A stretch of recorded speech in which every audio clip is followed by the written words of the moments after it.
Everybody good morning. कैसे हैं आप? मैं भूदेव शर्मा आपको माध्यमिक शिक्षा बोर्ड राजस्थान के द्वारा आयोजित सीनियर सेकेंडरी उच्च माध्यमिक परीक्षा का नया संशोधित जो पाठ्यक्रम बताया गया है उसको स्पष्ट करना है। तो देखिए, हमारे 12वीं क्लास का हिंदी अनुवाद का जो पाठ्यक्रम है वह किस प्रकार हमारे सामने आएगा, कैसे कौन से लेसन हम वहां से हटाए हैं हमारे पाठ्य पुस्तक में से या हमारे सिलेबस में से, और उनके अंकों को हटा करके कहाँ समायोजित किया गया है। वैसे मैं आपको बता दूं कि हमारे पाठ्यक्रम में से या सिलेबस में से कुछ नहीं हटाया गया है। केवल अलंकार ये हटाए हैं और पत्र हटाए हैं। बस पत्र में हमारे 5 प्रकार के पत्र आते थे: अर्धशासकीय, निविदा, विज्ञप्ति, ज्ञापन और अधिसूचना। तो ज्ञापन और अधिसूचना को हटा दिया गया है। और अलंकार में अनुप्रास, श्लेष, यमक, उपमा, रूपक, मानवीकरण, ये अलंकार थे। उनमें से केवल अनुप्रास, श्लेष, यमक और उपमा ये रखे हैं। विरोधाभास हटा दिया, प्रश्न अलंकार हटा दिया, उदाहरण अलंकार हटा दिया, है ना, और रूपक हटा दिया, मानवीकरण हटा दिया। ये हमारे अलंकार हैं। 4 हटा दिए हैं और 4 हटा दिए हैं। बाकी पूरा सिलेबस एज इट इज है, नो चेंज। अब ये 40% नहीं होता है, पता नहीं कैसे उन्होंने 40% इसको मान लिया, हमारे समझ में नहीं आया। लेकिन कुछ भी नहीं आया, ये समझ लीजिए आपके लिए। क्योंकि वही मैं समझा देता हूं आपको कि एक पेपर होगा, वह 80 अंक का होगा, 20 अंक के आपके 17 अंक होंगे, योग मिला करके आपके 100 अंक होगा। समय भी वही रखा गया है, 3 घंटे 15 मिनट का ही समय रहेगा। पेपर 5 खंडों में आपका पेपर विभाजित होगा। पहले खंड में बात करते हैं तो देखिए, अपठित बोध में ये अपठित बोध आपके 8 अंक का आएगा। पिछले पाठ्यक्रम में भी नहीं था, 8 अंक का था। अपठित बोध में 2 आते हैं, गद्यांश और पद्यांश।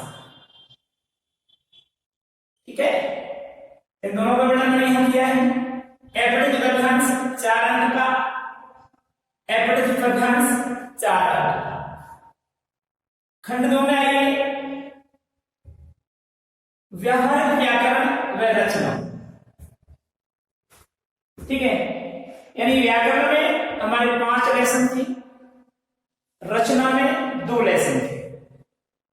व्याकरण के 5 लेसन में देखिए, भाषा, व्याकरण व लिपि, इनको पारिभाषिक रूप में आपसे पूछेगा। ये 2 अंक का है, पहले भी ऐसे ही था। पद परिचय में आइए, संज्ञा, सर्वनाम, क्रिया, विशेषण का पद परिचय पूछेगा, ये 2 अंक का है। अब एक समझ में नहीं आया कि आपने जो संस्कृत पीडीएफ दी गई है उसमें दोनों को हटा तो दिया, लेकिन जो संशोधित करके जो लागू किया है वह पाठ्यक्रम उसमें भी दोनों को दे दिया। तो हम नहीं मानते क्योंकि हटाया है। क्योंकि अगर हटा दिया होता तो एडजस्ट कहां किया जा अंकों को, कहीं नहीं किया, और ये को भी लिख दिया फिर दोबारा। तो इसलिए यहां पर हम ये दोनों देख ली। तो पद परिचय भी आपकी संज्ञा, सर्वनाम, क्रिया, विशेषण, इनका एक क्रिया विशेषण भी आपको देखना है। ये 2 अंक के हो गए। शब्द शक्ति, शब्द शक्ति में 3 प्रकार की शब्द शक्तियां हैं, अविदा, लक्षण और वाचन, अविदा, लक्षण और व्यंजना। तो इन तीनों शब्द शक्तियों के बारे में आपको पारिभाषिक रूप में परिचय पूछेगा, उदाहरण पूछेगा, परिभाषाएं पूछेगा और उनका अंतर भी पूछ सकता है। ये 2 अंक का है। आपको आता है अलंकार, शब्द शक्ति के बारे में अलंकार का, इनकी परिभाषा और उदाहरण, अनुप्रास अलंकार, श्लेष अलंकार, यमक अलंकार, उपमा अलंकार, ये 2 अंक के हैं, आपसे पूछ रहे हैं। ठीक है, अब आइए पारिभाषिक शब्दावली। पारिभाषिक शब्दावली में क्या होता है कि प्रशासन के कार्यालयों में जो शब्द काम में लिए जाते हैं वो शब्द अंग्रेजी भाषा के यानी विदेशी भाषा की जो हमारी हिंदी में होगा वो प्रयुक्त होते हैं, वे शब्दों को आपको देने हैं, याद करना है वोकैबुलरी से। ये 2 अंक के हैं। ठीक है, अर्थशास्त्रीय पत्र में आइए। अर्थशास्त्रीय पत्र, निविदा पत्र, विज्ञप्ति, ये 2 अंक के हैं। आवासीय ज्ञापन और अधिसूचना हटा दिया गया है। ये 3 रह गए, क्या? अर्थशास्त्रीय, निविदा और विज्ञप्ति, जिसमें अर्थशास्त्रीय इस बार इंपोर्टेंट बनता है। ठीक है, कौन सा? अर्थशास्त्रीय। दूसरा अर्थ है जो निविदा बनता है, वो विज्ञप्ति पिछली बार आ चुका था। कोई 4 निबंधों में से एक निबंध 300 शब्दों में लिखना है, यानी कि 4 विकल्प में आएगा कि निम्नलिखित में से कोई एक निबंध 300 शब्दों में लिखिए।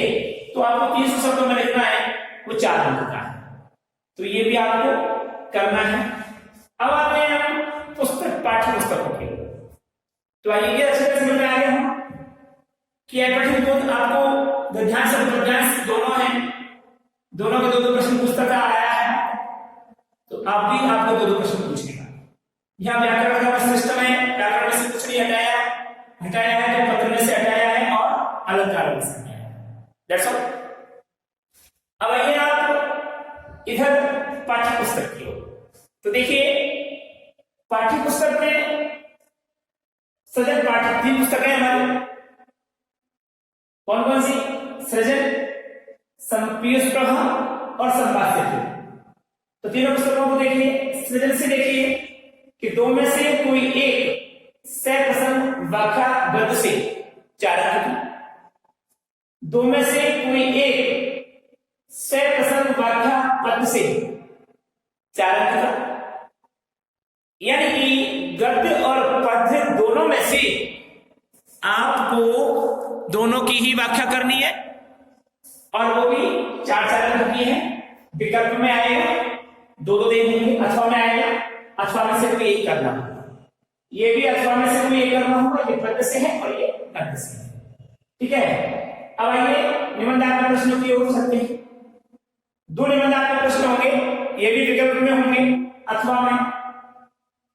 2 निबंधात्मक प्रश्नों में से एक प्रश्न को हल करना है गद्य में से 4 अंक का, एक प्रश्न करना है पद्यांश से 4, यानी कि अथवा में आएंगे दोनों मतलब गद्य और पद्य ये नहीं है, गद्य की 2 आएंगे उनमें से एक करना, पद्य की 2 आएंगे उनमें से एक करना है। आगे बढ़ते हैं लघुतात्मक प्रश्नों की ओर। वही गद्य भाग में से 2 लघुतात्मक प्रश्न आएंगे, 2-2 अंक के, ये 4 अंक हो गए। पद्य भाग में से 2 लघुतात्मक प्रश्न आएंगे, 2-2 अंक के, ये 4 अंक हो गए। किसी एक कवि का अथवा एक लेखक का साहित्यिक जीवन परिचय देना होगा, विकल्प में होगा, यानी कि अथवा में होगा, या तो आप लेखक कीजिए या कवि कीजिए। मेरी सलाह यह है कि आप कवि करेंगे, प्रश्न बनाएंगे, लेखक में आपको बहुत कुछ लिखना हो जाता है, नंबर भी कमाते हैं। तो कवि के बारे में मैं आपको बता देता हूं, कवि का साहित्य जीवन परिचय करना यार वही करना है, एक ही करना है। तो 4 2 अति लघुतात्मक प्रश्न छोटे उत्तर वाले, एक गद्य से और एक पद्य से, कोई विकल्प नहीं है, प्रश्न दे दिया गद्य का 2 नंबर का, एक प्रश्न दे दिया पद्य का 2 नंबर। अब आगे पाठ्य पुस्तक को मैं समझता हूं, सृजन से आप समझ गए होंगे। सृजन का आपका ये मामला जो है 32 नंबर का है। देखिए 4 4 8 4 12 16 20 22 28 और 4 32 नंबर की आपकी सृजन है। ओके, हम बढ़ते हैं आगे पीयूष प्रवाह की ओर। तो आइए, दो में से कोई एक निबंध आपको प्रश्न आएगा 6 नंबर, वही विकल्प होगा अथवा होगा, अथवा में से ये करो अथवा ये करो, दोनों में से एक करना है और वह भी निबंध आपका 6 नंबर का है। इसको जरा गौर करके देख लीजिएगा, सबसे ज्यादा नंबर इसी में है, निबंध में भी नहीं है इतने नंबर इसके में, इसलिए इसमें अच्छे नंबर भी आते हैं। आप इसको अच्छे करके ऑफलाइन आएगी तो मैं आपको बताऊंगा कि कौन से पाठ में से आया, ये भी ऐसे सिलेबस में नहीं बताते हैं इसमें, ऑफलाइन में बता दूंगा मैं आपको कि इसमें से कौन से पाठ का इंपॉर्टेंट है, वो भी आपको कर पाएंगे।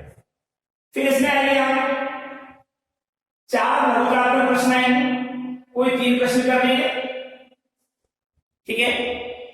तो कहने का मतलब ये हुआ कि 5 पाठ हैं और 5 पाठों से एक एक प्रश्न आएगा, समझ गए। 2 पाठों में से एक करना है, एक प्रश्न करना है निबंधात्मक, इसलिए 5 पाठों में से एक एक प्रश्न आपको कौन से करने हैं, ऑफलाइन के टाइम आपको अच्छे से। आइए अब संवाद सेतु की तरफ चलते हैं। संवाद सेतु में भी 5 पाठ हैं, ठीक है। पीयूष में 6 पाठ है, संवाद सेतु में 5 पाठ हैं। 5 पाठ में से हमको देखिए विविध प्रकार के लेखन, पहले पाठ में से एक लघुकात्मक नंबर का प्रश्न है, दूसरे पाठ में पहले पाठ में से है आपको समाचार लेखन, इसमें से एक नंबर एक प्रश्न आएगा लघुकात्मक का, पाठ 2 में से भी लघुकात्मक का, पाठ 3 साक्षात्कार में से भी लघुकात्मक, और पाठ 4 और पाठ 5 में इस बार 3 नंबर के निबंधात्मक प्रश्न आ रहे हैं, इसलिए ये भी आपको गौर करके अच्छी तरह याद करना है। पाठ 3 4 और 5 इसमें से निबंधात्मक आ रहे हैं, छोड़ना एक भी नहीं है, 5 पाठों में से प्रश्न आ रहे हैं, ठीक है। तो ये है हमारा पाठ्यक्रम। कहने को तो पाठ्यक्रम हमने पहले क्लास की थी ऑफलाइन में, उसी समय बता दिया गया था, कोई परिवर्तन नहीं आया है, केवल मात्र रूपक, विरोधाभास, प्रश्न अलंकार, उदाहरण अलंकार और मानवीकरण अलंकार जो मैंने लिखवाए हैं, उनमें से केवल ये सब हटाइए हैं, उनमें से 8 में से अवकाश शेष एवं पर उपमा दिए गए हैं, तो आपको इन्हें गौर करके देख लीजिए। इन निबंधों में से इन अलंकारों में से एक अलंकार आएगा, है ना, 2 अलंकार, तो आपको अच्छी तरह से याद करना है। ये था आपका 12वीं क्लास का पाठ्यक्रम। अब आप पढ़ाई में डूब जाइए, समय आपके पास नहीं है, समय निकल चुका है। एग्जाम की लोग कह रहे हैं जून में होगी, लेकिन संभव ही नहीं है। 100% मार्च या अप्रैल में एग्जाम होगी, इस बात को मान करके आप तैयारी करें। और हिंदी आपकी परसेंटेज में बहुत महत्वपूर्ण भूमिका निभाती है, 80 नंबर की आती है, फिजिक्स, केमिस्ट्री, बायोलॉजी तो आपके 56 नंबर के आते हैं। हाजी, हिंदी और गणित ये और अंग्रेजी ये 80-80 नंबर के आते हैं, इसलिए पूरे नंबर दिलवाने के हकदार भी होते हैं। आपको पिछली बार देख लीजिए, आप बहुत अच्छे नंबर आए हैं, 98 नंबर हैं, और 10th में 100 नंबर है 100 में से, तो अतिशयोक्ति नहीं रहा, अब 100 नंबर लाने हमारे लिए। और इस बार आपकी क्लास में अच्छे बच्चे हैं, बहुत शानदार बच्चे हैं। मैं आपको बता देता हूं कि हिंदी के पेपर में 100 नंबर लाने वाले विद्यार्थी को 2100 रुपए दिए गए थे, और 97 नंबर लाने वाले विद्यार्थी को 1500 रुपए दिए गए थे। आपके 1500 रुपए आपकी क्लास में गए हैं, और 15 3000 और 2100 रुपए 10वीं क्लास में गए हैं। वैसे तो 500 रुपए भी दिए हैं और बच्चों को, लेकिन 100 नंबर लाने पर 2100 रुपए, देखो आपको भी यही नंबर दिए जाएंगे, यानी कि रुपए दिए जाएंगे। आप अगर 100 नंबर लाएंगे तो लिखो तो कोई आपको मसला, क्योंकि 10th क्लास में आपने तो कुछ ऐसा किया नहीं, लेकिन अब आप जरूर करेंगे ऐसा। 100% आपके नंबर आने वाले हैं, ये मैं दावे के साथ कह सकता हूँ। वस्तु क्या आपको राइटिंग अच्छी, उत्तर तो आप देंगे ही, मुझे थोड़ा विश्वास है। जिन बच्चों को मैंने मेरे मस्तिष्क में फिट कर रखा है, इन बच्चों को तो लाने ही लाने हैं, उन बच्चों को तो 100% आने ही हैं। अब देखना ये है कि आप 99 लाते हो या 100 लाते हो या 98 लाते हो। केवल 100 वाले ग्रुप के हिस्सों पे आप देख लीजिए कितने बच्चे आते हैं। इसी के साथ हम आपसे विदा लेते हैं। अगर आपको ये सिलेबस के बारे में कोई कंफ्यूज है तो आप कमेंट्स कर सकते हैं या कॉल कर सकते हैं, बिल्कुल नो टेंशन। अब हम आपसे अगले वीडियो में मुलाकात करेंगे, तब तक के लिए हम आपसे विदा लेते हैं। नमस्कार।